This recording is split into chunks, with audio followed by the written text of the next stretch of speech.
한 여성이 소파에 앉아 집중하며 TV를 보고 있습니다. 자기가 좋아하는 드라마를 한창 보고 있는 이때 방에서 강아지가 짖기 시작합니다. 어떻게 하라고 그럼 그걸. 드라마의 중요한 장면이라서 좀 더 집중을 하고 싶은 마음에 TV 볼륨을 아주 크게 키우는 그녀. 어머니 무슨 말씀을 그렇게 하세요, 어머니.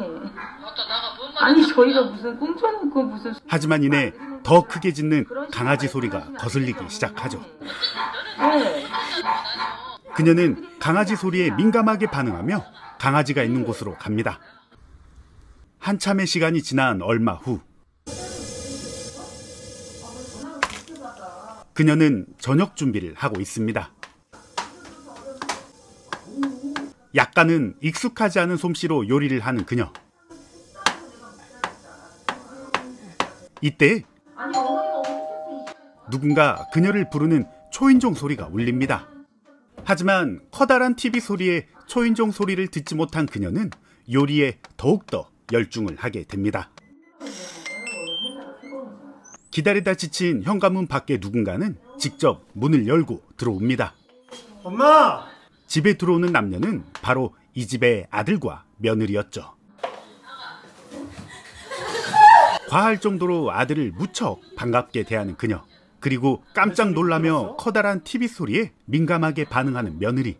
TV부터 좀 꺼. 어머니, 뭐하고 계셨어요? 내 새끼가 요새 몸이 허한 것 같아서 내가 보양탕 끓이고 있었어. 이 어머님은 하나뿐인 아들을 위해서 보양탕을 끓이고 있었다고 합니다. 저 개새끼가 어찌나 지저대든지 아주 그냥 시끄러워가지고 못 살겠어. 그 순간 며느리는 아주 심각한 눈빛으로 어머님을 쳐다봅니다.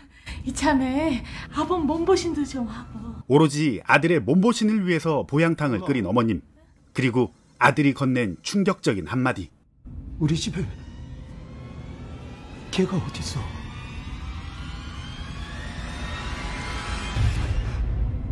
며느리는 무언가 잘못됐다는 걸 직감합니다.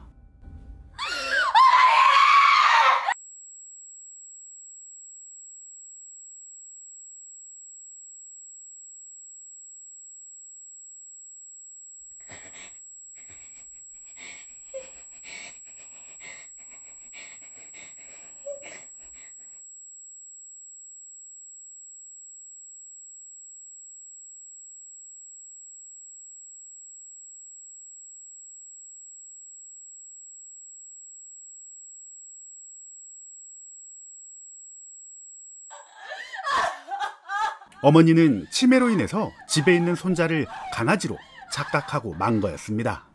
어머니께서는 동중의 인지장애에 해당되는 치매 소견이 있습니다. 기억에 대한 장애도 있지만 과거 없었던 난폭한 행동, 불안증 등을 보실 수 있으니 잘 보살펴드려야 하고요. 요양병원 입원을 권해드립니다. 그리고 마치 아무 일도 없었다는 듯이 다시 TV를 보는 그녀는 며느리가 울부짖는 소리에 또다시 화가 치밉니다. 다소 충격적인 이 영화는 2016년도에 만들어진 내 새끼라는 영화입니다. 사실 이 영화를 공개할지 말지 무척 고민을 많이 했었습니다. 하지만 대한민국에서 일어난 실화이기에 여러분들에게 이런 영화가 있다는 걸 알리기 위해서 조심스레 올리게 되었네요. 믿기 어렵겠지만 한 시골에서 일어난 실화를 바탕으로 만들어진 영화입니다.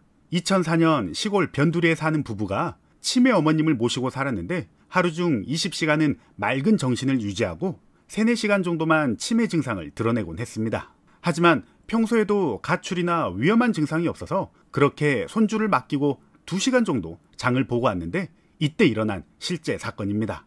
이 사건은 시골의 한 병원에서 근무하던 박경철 의사가 자신의 경험을 담아 출간한 책 시골 의사의 아름다운 동행이라는 책을 통해서 세상에 알려지게 되었습니다. 이 당시 박경철 의사는 아이의 검안을 담당했었고 아이의 모습을 본 병원의 의사와 간호사들은 집단 패닉 상태에 빠져 대성통곡을 하며 구토를 하고 도망칠 정도로 끔찍했다고 합니다. 이 내용을 바탕으로 영화배우이자 무술팀으로 활약하는 이현우 감독은 단편영화로 이 영화를 제작을 했습니다. 사실 이 뒤의 이야기를 좀 더 찾아보려다가 제가 너무 마음이 아파서 포기했습니다. 애지중지하던 손자를 자신이 그렇게 만들었다는 사실을 정신이 돌아온 할머니가 알게 되면 그때 받을 고통은 어떨지, 그리고 엄마와 아빠가 평생을 겪어야 할 끔찍한 심정은 어떨지 차마 상상이 가질 않네요. 박경철 의사는 이 내용을 통해서 치매나 노인 질환에 대한 대책을 강구하고자 말을 했습니다. 저는 이 작품을 통해서 인생을 살면서 우리가 겪을 수 있는 극단적인 가혹함은 바로